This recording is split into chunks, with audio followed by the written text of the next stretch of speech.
Hey guys, it's Rhonda with a dollhouse update.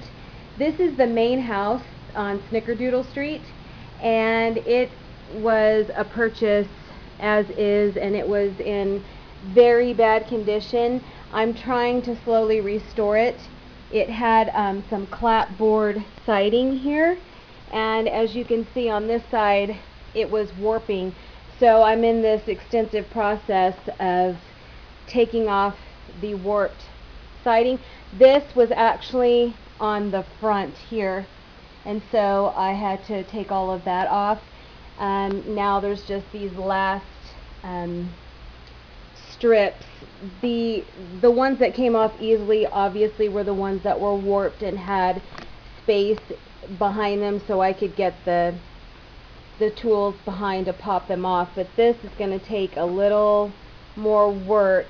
And then once that's done, I'm going to go ahead and put new siding on this side, and then on the front as well, the entire front, and then I will paint it. I did a little bit of the shingles on the roof.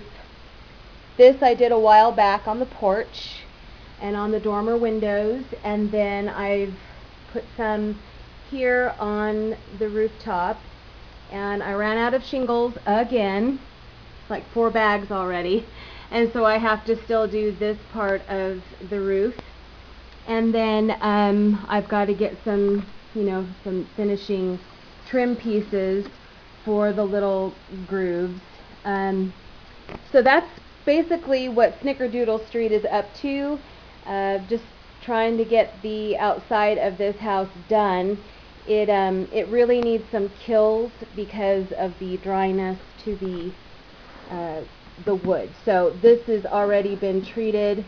It needs definitely another coat, but once that is done, we can put the siding on and then begin painting and then trim out the roof, and it should look a little bit better than what it does right now. I've been very frustrated. I haven't had a lot of time to work on it, so I feel pretty good about making some progress, and I'll check back with you guys later so you can see what the update is on the main house where the 6 girls live. Talk to you later. Bye-bye.